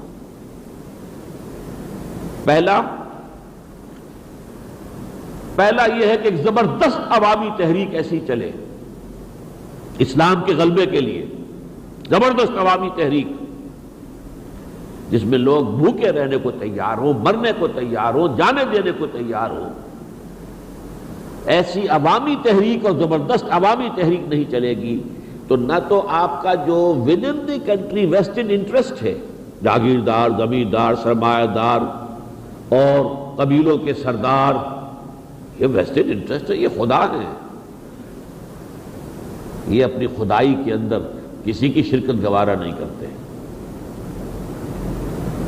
ان سب کا دباؤ جو ہوگا اسے روکنے کے لیے اور اسے دبانے کے لیے ایک کاؤنٹر، ایک پاپولر موومنٹ جب تک کہ گیلونائز ہو کر عوام سامنے نہیں آئیں گے اور جسد واحد بن کر نہیں آئیں گے، یہ آسان کام نہیں ہے۔ پھر نہ صرف اندرونی، پوری دنیا اس وقت یوں سمجھ لیجئے کہ اس وقت معاملہ چل رہا ہے، پورا ویسٹ، عالم عیسائیت، عالم یہودیت یکجان ہو چکا ہے کہ کسی صورت اسلام کو سر نہیں اٹھانے دینا۔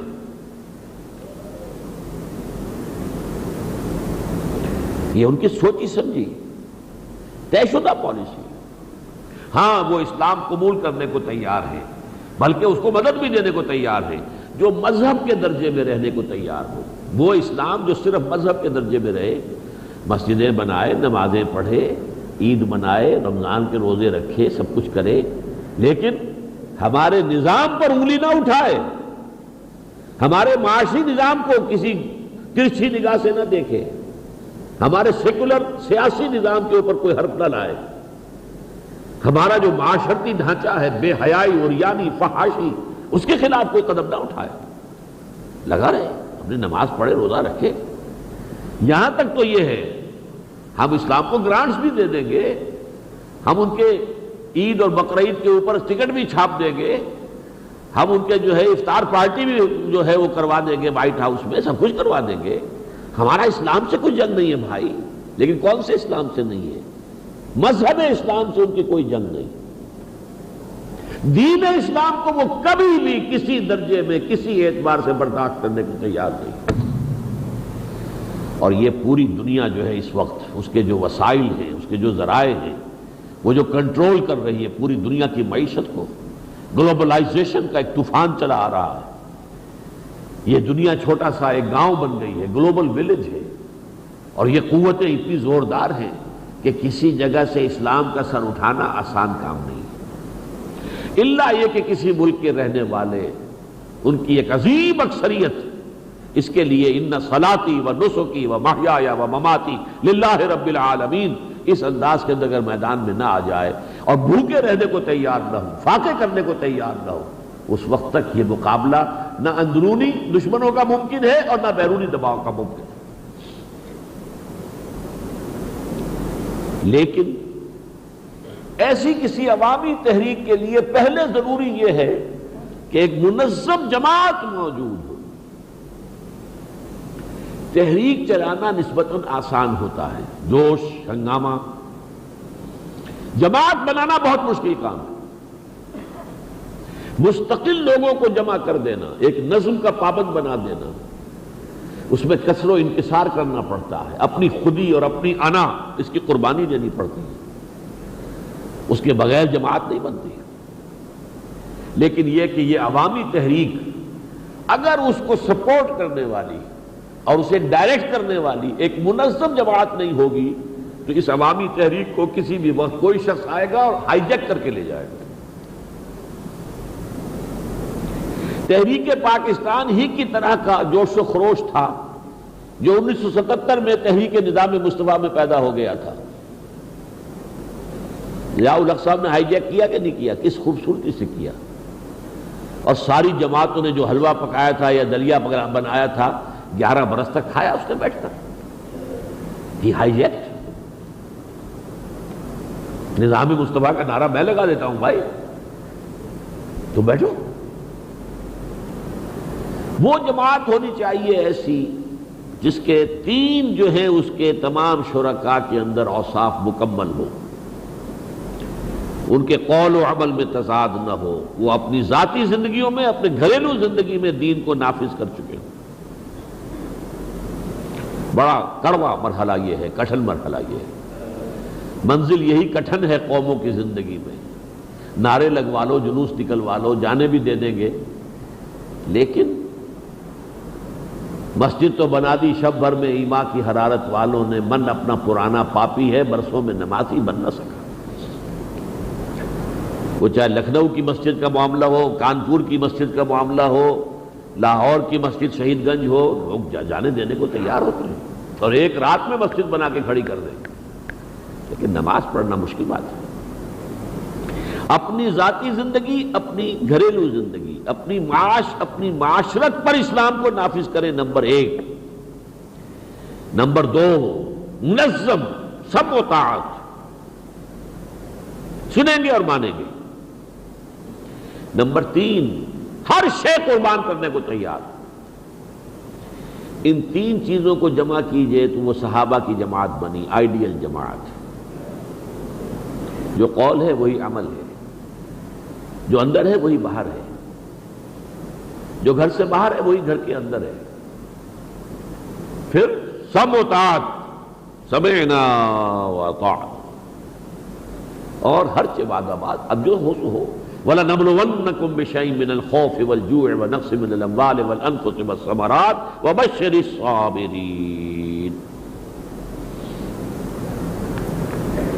پہلا محاذ تو یہ ہے، ایک زبردست عوامی تحریک، لیکن اس سے پہلے ایک منظم اسلامی تنظیم،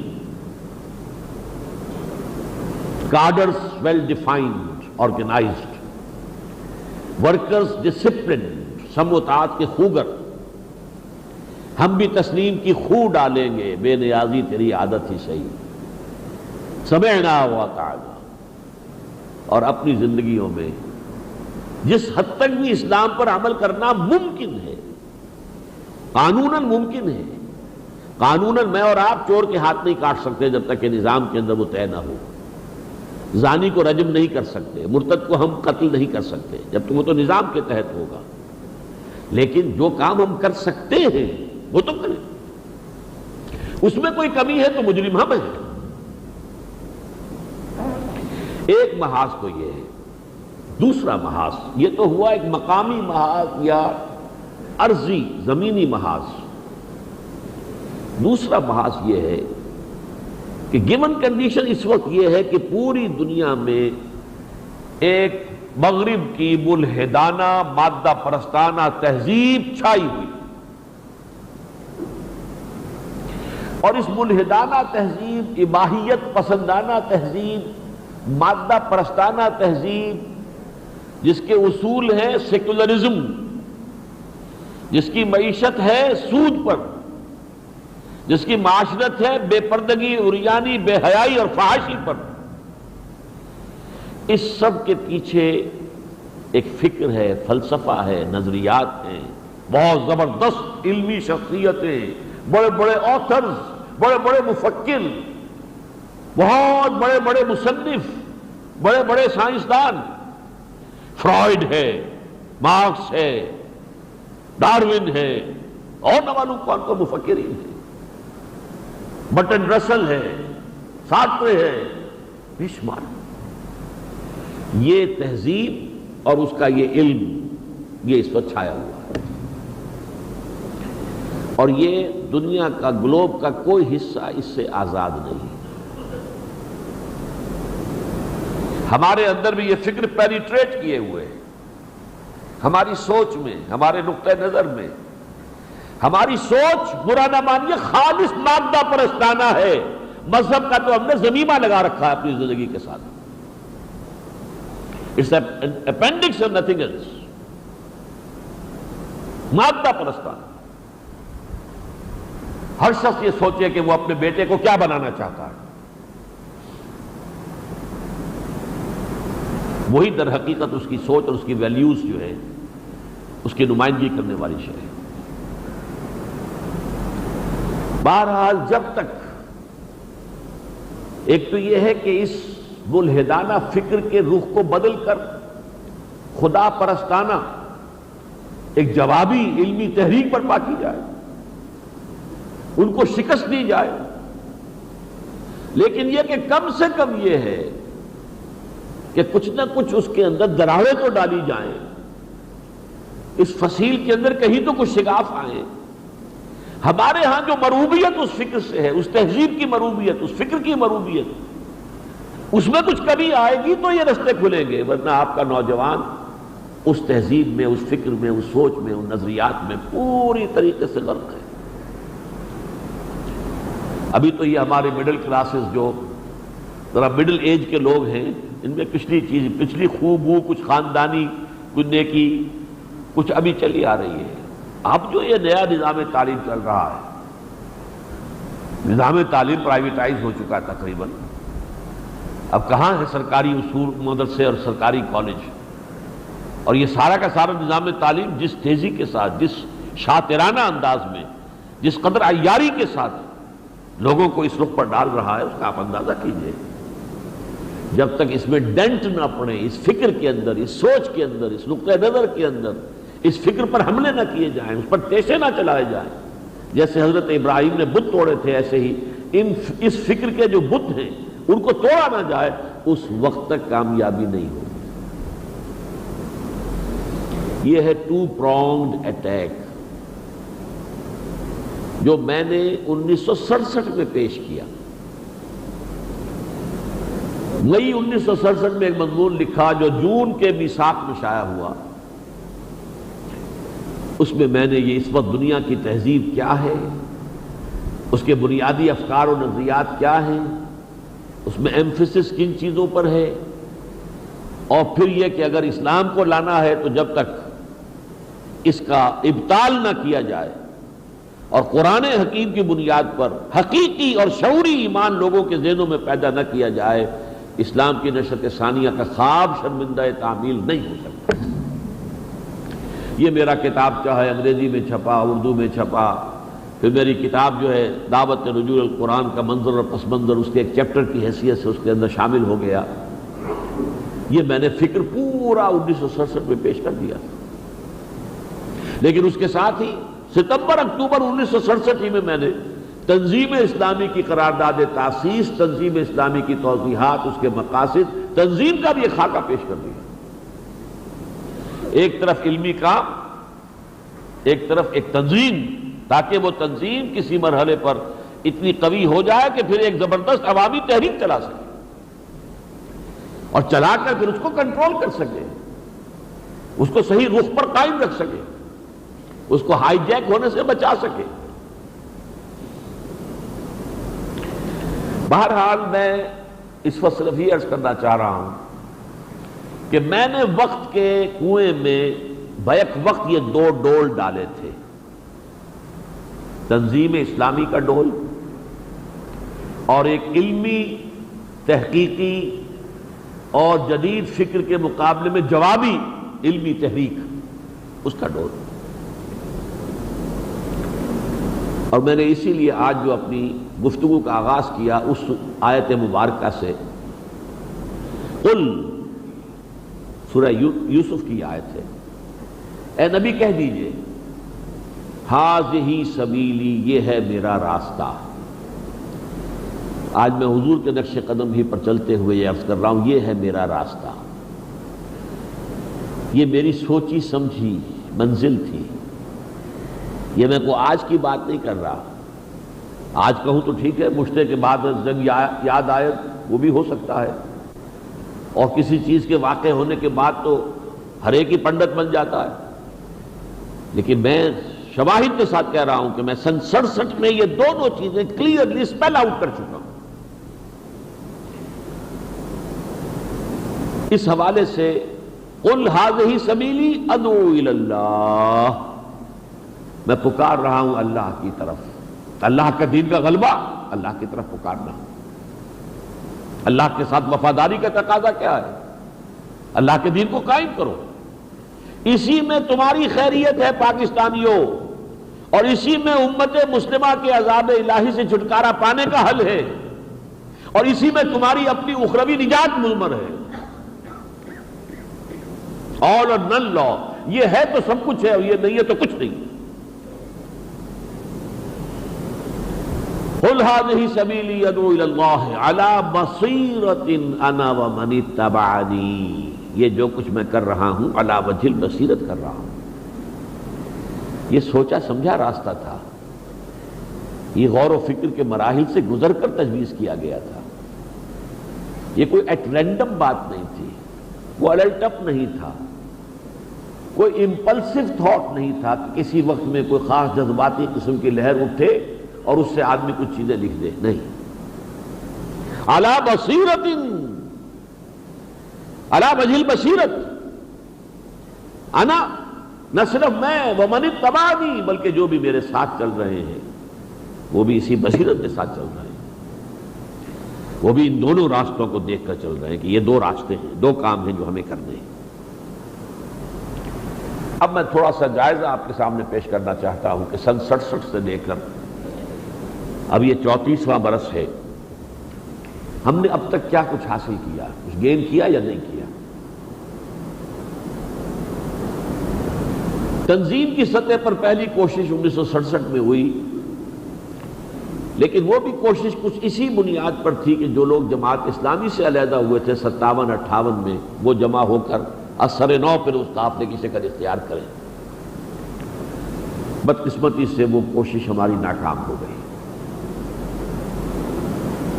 میں اس کی تفصیل میں اس وقت نہیں جانا چاہتا، کس پر اس کا الزام آتا ہے، کیا وجوہات ہیں، چھوڑ دیجئے، بس دی فیکٹ ریمینز کہ وہ کوشش ناکام ہو۔ اور میں نے محسوس کیا کہ اس منفی اساس پر کوئی مثبت جماعت نہیں بن سکتی۔ یہ منفی اساس ہے کہ میں بھی جماعت سے علیحدہ ہوا، تم بھی جماعت سے علیحدہ ہوئے، تم بھی جماعت سے علیحدہ ہوئے، آؤ جڑ جائیں، یہ ایک غیر منطقی سی پروپوزیشن ہے۔ لہذا اب ایک ہی راستہ ہے کہ اپنی دنیا آپ پیدا کر، اگر زندوں میں ہے، مجھے اپنی جماعت خود پیدا کرنی پڑے گی، لیکن اس کے لیے میں نے جو راستہ اختیار کیا وہ قرآن کا راستہ تھا، درس قرآن، مطالعہ، حلقہ مطالعہ قرآن، روزانہ کہیں نہ کہیں درس قرآن لاہور میں۔ 7 برس تک میں نے یہ کام کیا ہے، بغیر کسی تنظیم کے، بغیر کسی نظم کے، بغیر کسی جماعت کے، بغیر کسی انجمن کے، کچھ نہیں تھا۔ میں تھا اور میری میڈیکل پریکٹس بھی تھی اور میرا درس قرآن تھا، خطاب جمعہ بھی چل رہا تھا، پھر اتوار کی صبح کا درس قرآن بھی، سینکڑوں لوگ آ رہے تھے۔ ایک موقع پر گنتی کی گئی مسجد شہداء میں 700 افراد تھے موجود درس میں، اتوار کی صبح کی۔ اس سے وہ ایک حلقہ پیدا ہوا، ہم خیال لوگوں کا حلقہ۔ اس نے پہلی جو تنظیمی ہیئت اختیار کی وہ 1972 میں انجمن خدام القرآن، دوسری تنظیمی ہیئت اور پھر جماعت کی شکل جو ہے وہ سن 75 میں تنظیم اسلامی کے نام سے قائم۔ یہاں ذرا سا ایک جملہ معترضہ ہے، ان دونوں اعتبارات سے انجمن خدام القرآن اور اس کے تحت قرآن اکیڈمی جو لاہور میں قائم ہوئی 1976 میں، اس کا سنگ بنیاد رکھا گیا، پھر وہاں پر 2 سالہ پھر 1 سالہ کورس جو ہے رجوع القرآن کا شروع ہوا اور جاری ہوا، اور سینکڑوں لوگ اس میں سے گزر گئے، گریجویٹس بھی اور ڈاکٹرز بھی اور انجینئرز بھی، یہاں تک کہ بعض پی ایچ ڈیز بھی آئے، 1 سال مقیم رہے، عربی سیکھی، قرآن سمجھا۔ ایک یہ کام اور دوسرا تنظیم اسلامی کا کام۔ ان دونوں اعتبارات سے میں اپنے آپ کو علامہ اقبال کی شخصیت کا تسلسل سمجھتا ہوں۔ یہی ڈول ڈالا تھا علامہ اقبال نے 1937 میں۔ ان کے ایک نیاز مند تھے، نام بھی ان کا تھا نیاز علی خان، چودھری نیاز علی خان، اور وہ ایس ڈی او تھے نہر میں، ریٹائر ہو کر آئے، خود بھی زمیندار بڑے تھے، پیسہ بھی تھا، تو انہوں نے کہا کہ میں کوئی کام کرنا چاہتا ہوں دینی، آپ بتا فرمائیے علامہ صاحب کہ کیا کام کریں۔ علامہ نے فرمایا کہ آپ ایک ادارہ قائم کریں، دارالاسلام، اس میں آپ مسلمان جو گریجویٹس ہو چکے ہوں ان کو رکھ کر عربی پڑھائیں اور قرآن پڑھائیں۔ انہوں نے جھٹ اس کے لیے جو ایک وقف بنایا، عمارتیں بنائیں، علامہ نے خط لکھوایا ریکٹر کو الازہر کے کہ ہمیں کوئی ایسا عالم دیجئے جو انگریزی زبان پر بھی عبور رکھتا ہو اور ہمارے گریجویٹس کو قرآن پڑھا سکے اور قرآن پر مطمئن کر سکے۔ اب ریکٹر کو اس لیے لکھوایا کہ علامہ کے نزدیک ہندوستان میں کوئی ایسا شخص موجود نہیں تھا۔ اس زمانے کے گریجویٹس کی بات سمجھیے، آج کے گریجویٹ نہیں، اس زمانے کے گریجویٹ، ان کو قرآن پڑھانا اور مطمئن کرنا، یہ وہ آسان کام تو نہیں تھا۔ علامہ کی نگاہ میں ہندوستان میں کوئی عالم دین اس سطح کا موجود نہیں تھا، تو وہاں مصر لکھا، وہاں سے جواب آ گیا ہمارے پاس بھی کوئی آدمی نہیں ہے، لہذا وہ اسکیم جو کی تو رہ گئی۔ البتہ یہ ضرور ہو گیا کہ علامہ ہی کی دعوت پر مولانا مودودی جب شفٹ ہوئے ہیں پنجاب میں اور پھر جماعت اسلامی قائم ہوئی ہے، تو پہلے ادارہ دارالاسلام میں انہوں نے کام کیا کچھ عرصے، پھر جماعت اسلامی کا مرکز وہاں رہا، تو اس اعتبار سے ان عمارتوں کا ایک مفید مصرف تو ہوا، لیکن وہ اسکیم نہیں ہو سکی۔ وہ اللہ کے فضل و کرم سے قرآن اکیڈمی لاہور اور وہاں کے رجوع القرآن کورس، وہاں گریجویٹس آئے ہیں، ایم اے پوسٹ گریجویٹس آئے ہیں، بعض حضرات پی ایچ ڈی کے کورسز مکمل کیے ہوئے وہاں آئے ہیں، ڈاکٹرز آئے ہیں، انجینئرز آئے ہیں، میکینیکل، سول، الیکٹریکل انجینئرز، اور سینکڑوں، ہزاروں میں نہیں تو سینکڑوں کی تعداد میں وہ نوجوان ہیں جنہوں نے وہاں سے وہ حاصل کیا ہے اور اسلام پر اور قرآن پر مطمئن ہو کر نکلے ہیں۔ ایک تو یہ بھی میرے نزدیک وہ علامہ کی وہ خواہش جو ہے وہ اگر اللہ نے پوری کرائی ہے تو میرے ہاتھ میں، اور دوسرا انکشاف جو مجھے ہوا وہ تو میرے علم میں نہیں تھا، وہ تو نشأت ثانیہ جب میں نے لکھی اس وقت بھی میرے علم میں تھا، دارالاسلام کا جو پروجیکٹ تھا کہ جو نہیں چل سکا تھا میرے علم میں تھا، لیکن تنظیم اسلامی کے وقت مجھے معلوم ہی نہیں تھا، میرے فرشتوں کو بھی پتہ نہیں تھا کہ انہی ایام میں سن 35-36 میں علامہ اقبال ایک ایسی جماعت بنانا چاہتے تھے جو بیعت کی بنیاد پر ہو، عمارت کے نظام پر ہو، جمہوری نہ ہو، عمارتی ہو، اور یہ کہ اس میں وہ لوگ ہوں جو اسلام پر عمل پیرا ہوں اور وہ الیکشن میں کوئی حصہ نہ لیں۔ یہ تو میں حیران رہ گیا جب ڈاکٹر برہان احمد فاروقی رحمہ اللہ، انہوں نے وہ ساری خط و کتابت جو ہوئی تھی، پروفیسر ظفر الحسن جو ہوتے تھے علی گڑھ کے اندر head of the department of philosophy, اور علامہ اقبال کے درمیان خط و کتابت ہوئی، اور جمعیت شبان المسلمین کے نام سے بیعت کی بنیاد پر ایک جماعت، دینی جماعت بنانے کا نقشہ تیار ہوا، لیکن کسی وجہ سے وہ رہ گیا، اور وہ وجہ معلوم ایسی ہوتی ہے کہ سی آئی ڈی کا ایک آدمی ان پر مسلط تھا، چودھری محمد حسین، اور اس نے کسی طریقے سے علامہ کو اس سے روک لیا۔ سارا نقشہ تیار ہو چکا تھا، علامہ تیار تھے خود کہ ان کے ہاتھ پر بیعت کی جائے اور وہ اس تحریک کا جو ہے اٹھائیں بنیاد. لیکن یہ ہے کہ پھر وہ بات ختم ہو گئی. الحمدللہ معلوم ایسا ہوا مجھے جب کہ میں نے ڈاکٹر برہان احمد فاروقی کی کتاب پڑھی کہ معلوم ہوتا ہے کہ بالکل وہ نقشہ جس پر میں نے تنظیم اسلامی بنائی ہے 75 میں ایگزیکٹلی وہی نقشہ تھا جو سن 35 میں علامہ اقبال کے ذہن میں. اور اب تک کا حاصل کیا ہے؟ دیکھیے تنظیم اسلامی کا معاملہ یہ ہے کہ اس میں ہر شخص کی پارٹیسپیشن ہو سکتی ہے. وہ جو دوسرا محاذ ہے اس کے لیے بہت اعلیٰ علمی صلاحیتوں والے اور ذہین اور فطین نوجوان درکار ہیں. اس اعتبار سے بہت بڑا فرق ہے. لہذا چونکہ تنظیم میں ہر فرد کے لیے کام ہے، ایک بڑی مشین میں تو چھوٹے سے چھوٹا پرزہ بھی بہت قیمتی ہوتا ہے، پھر اس کا قاعدہ وسیع ہے، بیس وسیع ہے، مسائی جو ہے اس میں بھاگ دوڑ بھی ہے، اس میں کوئی مظاہرے بھی ہیں، اس میں کوئی جلوس بھی ہے، اس میں کوئی اجتماع بھی ہے، اس میں کوئی جلسہ بھی ہے، اس میں کوئی میٹنگ بھی ہے، تربیت گاہیں ہیں، کانفرنسیں ہیں. اس حوالے سے ہم نے تنظیم کا معاملہ جو ہے اس پر جو محنت صرف کی تو اس سے یقیناً ایک ڈھانچہ وجود میں آیا. اگرچہ ابھی ریسپانس کم ہے، تنظیم مختصر ہے، وہ بڑی تنظیموں میں نہیں ہے. اس کے اسباب میں یہ ہو سکتا ہے کہ ہماری کوتاہی ہو، ہم سے کوئی غلطی ہو رہی ہو. اس کے لیے ہم اپنی بار بار جو ہے اپنا سینسر کرتے ہیں، اپنے آپ کو پھر سمجھنے کی کوشش کرتے ہیں، دوبارہ غور و فکر کرتے ہیں. اس کے سوا اور تو ہم کچھ نہیں کر سکتے. ایک سبب یہ بھی ہو سکتا ہے، بہت تلخ سبب، اگر کسی قوم کی شامت آ گئی ہو اللہ کے علم میں تو پھر اس قوم کے اوپر کوئی دعوت، کوئی نصیحت، کوئی چیز اثر انداز نہیں ہو سکتی. قوم مر چکی ہو، it's no use whipping the dead horse. گھوڑا مر چکا ہو، آپ چابک مارتے رہیے، وہ دوڑے گا تھوڑی، مرا ہوا ہے. اللہ نہ کرے کہ ایسا ہو، لیکن امکان کو خارج نہیں کر سکتے آپ. اور تیسرا یہ کہ ایک فینومینن بھی ہے، لیٹنٹ ہیٹ فینومینن. آپ کو معلوم ہے برف پگھلتی ہے، پانی بنتا ہے، تو بہت سی ایسی ہیٹ درکار ہوتی ہے کہ جو تھرمامیٹر پر شو نہیں کر سکتے. پانی کو آپ گرم کرتے چلے جائیں، جتنی کیلوریز جائیں گی اتنا ہی جو ٹیمپریچر بڑھتا جائے گا اور تھرمامیٹر بتائے گا. 100 پر جا کر تھرمامیٹر صاحب کھڑے ہو جائیں گے. ہیٹ اب بھی جا رہی ہے، اندر جا رہی ہے. اب انقلاب آنا ہے، اب اس کی کیفیت بدل جائے گی.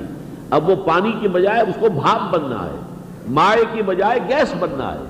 لہذا وہاں پر جو ہے بہت سی محنت جو ہے درکار ہوتی ہے کہ جس کی انڈیکیشن کوئی نہیں ہوتی، جس کے فوری نتائج کوئی نظر نہیں آتے. واللہ عالم ان میں سے کون سا معاملہ ہے اور اگر تینوں ہیں تو کس حد تک ہے، یہ اللہ کے حوالے ہے. ہم اپنی محنت کر رہے ہیں اور ہرگز کوئی تشویش مجھے نہیں ہے اور ہرگز کوئی مایوسی نہیں ہے. مجھے یہ بھی معلوم ہے کہ کچھ معلوم نہیں. We never know what's round the corner. ہم جا رہے ہیں گلی کے اندر، ہمیں تو سامنے سے نظر آ رہا ہے، کیا پتا ہے کہ کونے کے اندر سے کیا چیز آ رہی ہے، کچھ پتہ نہیں. حضور کو بھی 10 برس جب گزر چکے تھے اپنی دعوت دیتے ہوئے تو بمشکل 125 آدمی ساتھ تھے آپ کے، اور آپ کی یہ پوزیشن نہیں تھی کہ اپنے بل پر آپ مکے میں رہ سکیں. لہذا ایک کافر کی پناہ لے کر آپ مکے میں داخل ہوئے جب طائف سے واپس آئے صلی اللہ علیہ وسلم. وفداء آباؤنا و امہاتنا. پھر کھڑکی کھل گئی اچانک. یہ ڈیوائن انٹرونشن ہے اللہ کی طرف سے. مدینے کی طرف کھڑکی کھل گئی. محمد الرسول اللہ 10 برس تک دعوت دے رہے ہیں مکے میں بنفس نفیس اور بمشکل 125 آدمی، اور آپ کا ایک ادنا خادم، ادنا نوجوان مصعب بن عمیر گیا ہے مدینے اور وہ 1 سال میں 75 آدمی لا کے جھولی میں ڈال دیتا ہے. اس لیے ہم کچھ نہیں کہہ سکتے. البتہ جو کچھ ہم نے حاصل کیا ہے وہ بھی میں چاہتا ہوں کہ سامنے آ جائے. تنظیم کا تعارف اب یقیناً پاکستان میں بلند ترین سطح پر ہو چکا ہے کہ ہاں ایک تنظیم ہے.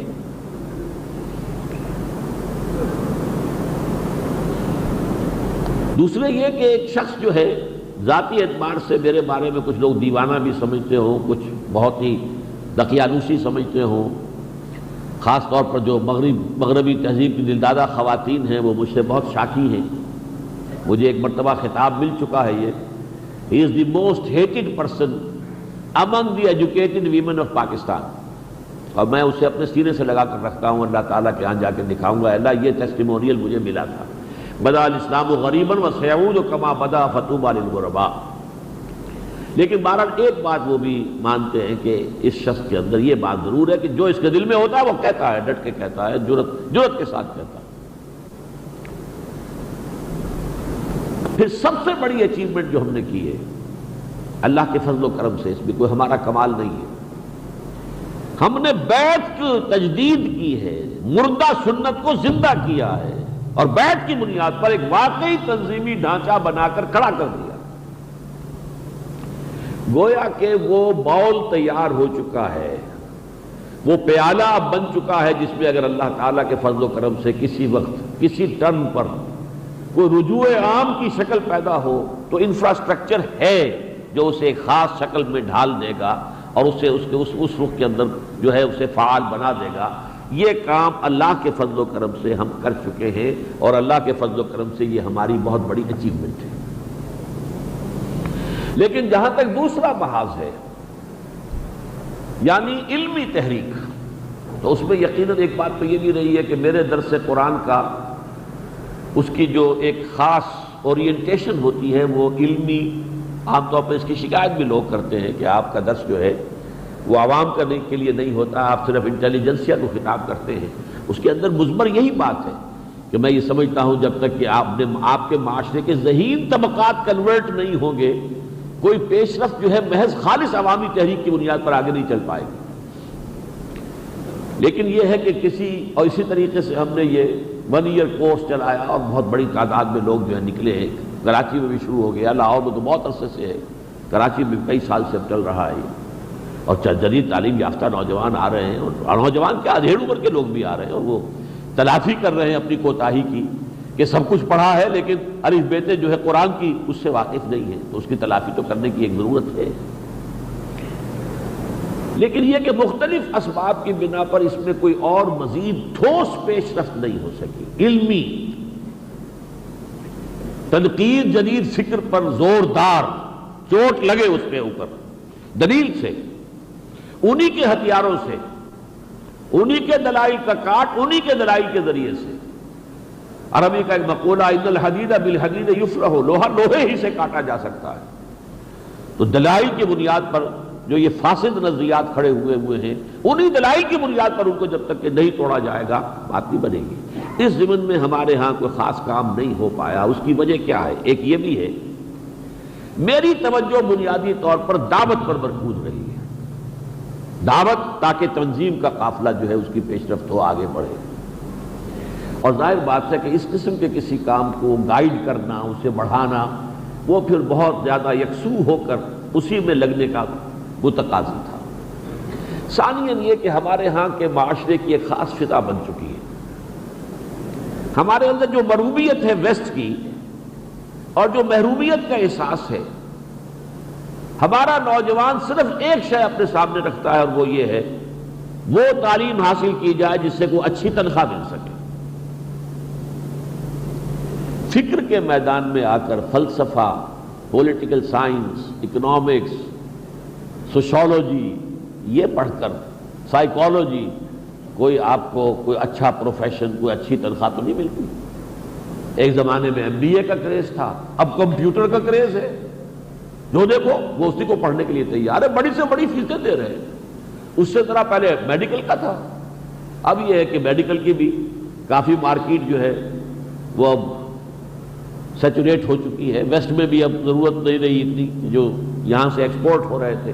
بہرحال تو یہاں کا نوجوان اب یہ ہیومینٹیز، انسانی علوم، عمرانی علوم، فلسفہ، منطق، sociology, economics, political science, history یہ پڑھنے کو تیار ہی نہیں. چنانچہ ہمارا خود ناکامی کے اتنے بڑے بڑے مظہر ہیں. یہاں ہم نے قرآن کالج شروع کیا تو کیا ہی تھا کامرس کا. اس کامرس کے کالج کا کیا تعلق نہ اس دین کے فکر سے، نہ کوئی جدید نظریات سے کوئی تعلق نہیں. لہذا پھر ہم نے وہ بند کر دیا. کامرس پڑھانے والے اور بے شمار کالج موجود ہیں تو ہم خام خواہ جو ہے قرآن کالج کے حوالے سے کامرس پڑھائیں، کیا فائدہ. لاہور میں ہمارے کالج میں شروع میں کچھ آئے گروپ کچھ نہ کچھ فلسفہ پڑھنے کے لیے بھی لڑکے تیار ہوئے، تھوڑے تھوڑے تھے، پولیٹیکل سائنس وغیرہ بھی، لیکن ہوتے ہوتے وہاں بھی شکل یہ بن گئی کہ اب مسلم مضامین کو کوئی پڑھنے کو تیار ہی نہیں ہے۔ ابھی ہم نے قائم رکھا ہوا ڈھانچہ، لیکن میں تسلیم کرتا ہوں کہ جو اصل مقصد تھا اس قرآن کالج کے قیام سے وہ ہمارا ختم ہو چکا ہے، اب اس میں ناکام ہو چکے ہیں۔ ان حالات میں میں اب آپ کو جو میں نے دوسری آیت آج تلاوت کی تھی شروع میں، اس کے حوالے سے ایک نوید، ایک خوشخبری دے رہا ہوں۔ سورہ انعام میں حضور سے فرمایا گیا ہے صلی اللہ علیہ وسلم، اور آپ کو معلوم ہے سورہ انعام جو ہے نازل ہوئی ہے تقریباً مکی دور کا آخری حصہ۔ حضور پر مکے والوں کی طرف سے جو ایک دلگیری اور مایوسی کی کیفیت طاری تھی کہ میرے 12-13 سال یہاں کھپے ہیں لیکن کیا نتیجہ نکلا ہے، 100-150 آدمی بس۔ اس میں اللہ تعالیٰ نے حضور کی دلجوئی کے لیے الفاظ فرمائے ہیں، ان یکفر بہا ہؤلاء، اے نبی صلی اللہ علیہ وسلم اگر اس قرآن اور آپ کی اس دعوت قرآنی کی ناقدری کی ہے آپ کی اس قوم نے، مکے والوں نے، تو آپ دلگیر نہ ہو، دل برداشتہ نہ ہو۔ فقد وکلنا بہا قوما، ہم نے ایک اور قوم کو اس کے لیے معین کر دیا ہے، لیسوا بہا بکافرین، جو اس کے ناقدرے نہیں ہوں گے۔ یہ اشارہ تھا مدینے کی طرف کہ آپ ایک ادنا شاگرد مصعب بن عمیر جاتا ہے، ایک نابینا معلم قرآن عبداللہ ابن ام مکتوم جاتے ہیں، اور ایک سال کے اندر اندر 75 جن میں کافی چوٹی کے لوگ جو ہیں اوس الخلت کے شامل ہیں لا کر حضور کی جھولی میں ڈال دیتے ہیں۔ ان یکفر بہا ہؤلاء فقد وکلنا بہا قوما لیسوا بہا بکافرین۔ اسی انداز میں سمجھیے کہ الحمدللہ کہ ہماری اس دعوت کی جو بھی آواز پہنچی ہے، چونکہ آڈیو ویڈیو کتابیں یہ تو گئی ہیں، ہر جگہ گئی ہے، پوری دنیا میں گئی ہے۔ خود میں 1979 سے امریکہ جا رہا ہوں، تو آج کی بات تو نہیں ہے، 22 برس ہو گئے۔ پہلے سال 1979 میں جب گیا ہوں تو مولانا مودودی رحمہ اللہ، ان کے نماز جنازہ کی بھی سعادت وہیں حاصل ہوئی بفلو میں۔ بہرحال وہاں ہماری اس تحریک نے اب یہ شکل اختیار کی ہے، 15-20 نوجوان اعلیٰ تعلیم یافتہ ذہین باصلاحیت، وہ اپنے کیریئر چھوڑ کر، کوئی میکینیکل انجینئر ہے چھوڑ دیا، اب وہ ایم اے پی ایچ ڈی ان ہیومینٹیز میں، یہ جو فکر جو ہے، سوچ جو ہے، نظریات جو ہیں، افکار جو ہیں، فلسفے جو ہیں، یہ جو اصل جڑ بنیاد ہے اس تہذیب کی، یہ تہذیب جو ہے اس کی بنیادیں ہیں فکری نظریاتی، ان نظریاتی بنیادوں پر پیشے چلانے کے لیے ضرورت ہے کہ پہلے ان کے اندر خود گہرا اترا جائے۔ امام غزالی اگر فلسفہ پورا چھان نہ لیتے اس وقت کا تو تحافت الفلاسفہ نامی کتاب نہیں لکھ سکتے تھے۔ امام ابن تیمیہ اگر اس وقت کی منطق جو ہے اس کی جڑوں میں نہ اتر گئے ہوتے تو ظاہر بات ہے کہ الرد علی المنطقیین والی کتاب لکھنا ممکن نہیں تھا۔ تو ایسے نوجوانوں کی تربیت اور ایسے نوجوانوں کو تیار کرنے کا کام الحمدللہ ثم الحمدللہ کہ امریکہ میں کئی سال ہوئے کہ شروع ہو چکا ہے۔ ان نوجوانوں کے جو لیڈر سمجھ لیجئے، گل سرسبد باسط بلال کوشل ہیں پاکستانی، 8-9 برس کی عمر میں ان کے والدین شفٹ ہو گئے، وہاں چلے گئے تھے، باقی سب کچھ وہاں پڑھا ہے، وہیں کی تعلیم وہیں کی، اور وہاں اب اس وقت 2 یونیورسٹیوں سے بیک وقت پی ایچ ڈی کر رہے ہیں، 2 ایم اے کر چکے ہیں وہاں کی یونیورسٹیوں سے۔ لیکن یہ کہ ڈروز یونیورسٹی میں بھی ان کا پی ایچ ڈی کا کام تقریباً مکمل ہو چکا ہے، تو سارا کام مکمل ہو چکا ہے، اور کچھ ہی دیر کی بات ہے۔ اور ایک اور جو ہے ورجینیا کی یونیورسٹی جو ہے، یونیورسٹی آف ورجینیا، اس کے اندر بھی پی ایچ ڈی مکمل کر رہے ہیں۔ اللہ نے ایک خاص ان کو اس کام کے ساتھ ایک مناسبت عطا کی ہے۔ وقت پر اللہ تعالیٰ لوگوں کو اٹھا دیتا ہے، اور عجیب ایک حسن اتفاق سمجھ لیجئے، میں نے جس 1967 سن میں اسلام کی نشرت ثانیہ نامی کتابچہ لکھا تھا، اور اسی سن میں تنظیم اسلامی کی قرارداد تاسیس مرتب کی تھی اور اس کی توضیحات لکھی تھی، اسی سن میں ان کی پیدائش ہوئی۔ اور عجیب بات یہ کہ میرے یوم پیدائش سے ایک دن پہلے یہ پیدا ہوئے ہیں۔ میری تاریخ پیدائش 26 اپریل ہے، ان کی 25 اپریل ہے 1967۔ بہرحال یہ جو کام وہاں پر اب ہو رہا ہے، اس وقت ہمارے وہاں کے چند ساتھی جو ہیں پاکستان کے دورے پر آئے ہوئے ہیں۔ میں کچھ اور اقدامات بھی سوچ رہا ہوں کہ تنظیم اسلامی نارتھ امریکہ اور تنظیم اسلامی پاکستان یہ کلوزر آئیں، ایک دوسرے کے قریب آئیں۔ ابھی تک ان کے درمیان جو ہے لائزون اور ربط و ضبط جو ہے کم ہے، لیکن اس مرتبہ ہم نے ان کا یہ ٹور جو ہے آرگنائز کیا ہے۔ لاہور میں یہ 3 لیکچرز دے کر آئے ہیں، اور آج شام سے ان کے لیکچر شروع ہو رہے ہیں۔ وہ کون سا ہال کہلاتا ہے؟ FTC hall. کس جگہ ہے یہ؟ شاہراہ فیصل پر جو ہے، گورے قبرستان کے اپوزٹ۔ تو وہ اس میں آج مغرب کی نماز کے بعد 7 بجے 7:30 بجے آج، کل اور پرسوں یہ انگریزی میں لیکچر ہوں گے۔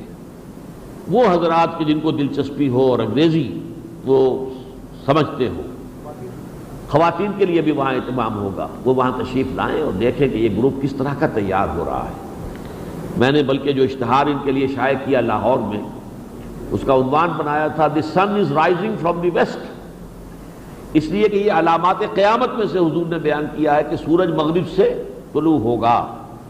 تو فکر اسلامی کا سورج جو ہے، اگرچہ ہے یہی کی صدائے بازگشت، یہی کی دعوت ہے، یہی کی ہے، لیکن صدائے بازگشت جو ہے بہت دور سے آ رہی ہے۔ اقصی مغرب، مغرب کا بھی بہت آخری کنارہ۔ ایک زمانے میں المغرب سے مراد موروکو اور موریتانیہ، بس آخری مغرب یہی تھا۔ اب تو مغرب سے آگے مغرب ہے، ستاروں سے آگے جہاں اور بھی ہیں، وہاں سے یہ جو صدائے بازگشت آ رہی ہے اس دعوت کی، دعوت قرآنی کی، اور اس فکری ایک تحریک، جوابی تحریک برپا کرنے کی۔ تو آج شام، کل شام، پرسوں شام یہ 3 لیکچرز ہیں۔ آپ حضرات کو میں دعوت دے رہا ہوں۔ میری پوری آج کی گفتگو در حقیقت اسی کے پس منظر کو واضح کرنے کے لیے تھی۔ آخر میں بھی ان حضرات کے لیے 2 دعائیں خاص طور پر کر رہا ہوں، آپ بھی کریں، میرے ساتھ شامل ہوں۔ ایک تو یہ کہ یہ وادی بڑی پرخطر وادی ہے، فکر کے میدان میں اور اجنبی فکر کے میدان میں آگے آدمی جاتا ہے تو امکان رہتا ہے خود بھی بہک جانے کا۔ ہمارے بہت سے اسلاف میں بھی فلسفی بہک گئے، ابن سینا، فارابی وغیرہ وہ اس راہ پر نہیں رہ سکے جو غزالی اور ابن تیمیہ کی تھی۔ بہت سے لوگ جو ہیں وہ ڈرفٹ کر گئے اس فضا کے اندر، اس رو کے اندر۔ ایک تو یہ کہ اللہ تعالیٰ خصوصی فضل و کرم سے ان لوگوں کو جو اس وادی میں، وادی پرخطر اور وادی پرخار میں قدم رکھ رہے ہیں، اپنی خصوصی حفاظت عطا کرے۔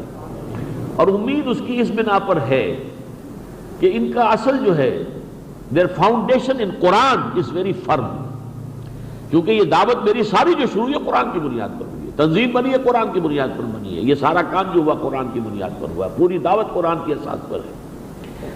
اور نمبر 2 یہ ہے، ایک خطرہ یہ بھی ہوتا ہے، بعض اوقات کوئی شخص کریٹیو ورک اگر کوئی کرنے کی پوزیشن میں آ جائے، کوئی اپنا ایک فکر، بڑا نادر خیال اس کے ذہن میں آ گیا ہے اور اسے وہ اب لوگوں کے سامنے پیش کر رہا ہے، تو بسا اوقات اس کے اپنے حسن کا دیوانہ بن کر اور اسی کے لذت کے اندر رہ جاتا ہے، بجائے اس کے کہ وہاں سے نکلے اور نکل کر اصل میں دعوت کے میدان میں آئے۔ علامہ اقبال نے اس بات کو بیان کیا، جیسے صوفی لوگ ہوتے ہیں، وہ تو اپنے بیٹھ کے مراقبہ کر کے تو اللہ سے لو لگانا، یہ ہے ان کو اصل میں پسند۔ جائیں، لوگوں کو دعوت دیں، امر بالمعروف نہی عن المنکر، لوگوں کی گالیاں کھائیں، یہ تو بڑا کڑوا کام ہے، بہت مشکل کام ہے، کٹھن کام ہے۔ اسی کو علامہ نے کہا mystic experience and prophetic experience. شیخ عبد القدوس گنگوہی رحمۃ اللہ علیہ کا قول نقل کیا، بڑا پیارا قول تھا ان کا، محمد عربی بالائے آسماں رفت باز آمد بخدا، اگر من رفت میں باز نہ آمد میں۔ محمد عربی آسمان کے اوپر چلے گئے اور پھر واپس آ گئے، خدا کی قسم اگر کبھی میں پہنچ جاؤں تو کبھی واپس نہیں آؤں گا۔ تو وہ ایک صوفی، لیکن جس طرح کے تصوف کی ایک مٹھاس ہے، اسی طرح علمی کام کی اپنی ایک مٹھاس ہے، اس کا اپنا ایک سرور ہوتا ہے، اپنی کریشن، اس کریشن ہی کا پھر اپنے ہی حسن کا دیوانہ بنا پھرتا ہوں، پھر اس کے خول سے نکل کر اور دعوت کی وادی میں آ کر ٹھوکریں کھانا، اور کوئی مجنون کہہ رہا ہے، کوئی پاگل کہہ رہا ہے، کوئی شاعر کہہ رہا ہے، کوئی ساحر کہہ رہا ہے، کسی نے کوئی اور فکرہ چوز کر دیا، یہ ابھی نئے مولوی ہیں، یہ بھی بس کیا ہے، امریکہ جانے سے کیا فرق پڑتا ہے، مولوی تو مولوی رہتا ہے، سارے فکرے سننے پڑیں گے۔ انہیں بھی یہ معلوم ہے کہ اگر اسلام کے بالفعل احیاء کا اور قیامت دین کا امتحان ہے تو صرف یہاں ہے، آنا یہاں ہوگا۔ اب یہ کہ ٹائم ٹیبل اس کا کیا ہو وہ تو یہ طے کریں گے، اللہ تعالیٰ انہیں صحیح فیصلہ کرنے کی توفیق عطا فرمائے۔ لیکن یہ دعائیں آپ کیجئے، ایک تو اللہ تعالیٰ انہیں بہکنے سے محفوظ رکھے، اور ایک یہ کہ یہ اس علمی کام کی لذت سے نکل کر دعوت اور اقامت دین کی جد و جہد کی جو پرخار وادیاں ہیں ان کی خاک چھاننے کے لیے ان کی طبیعت میں آمادگی پیدا کرے۔ اقول قولی ھذا واستغفر اللہ لی ولکم ولسائر المسلمین والمسلمات۔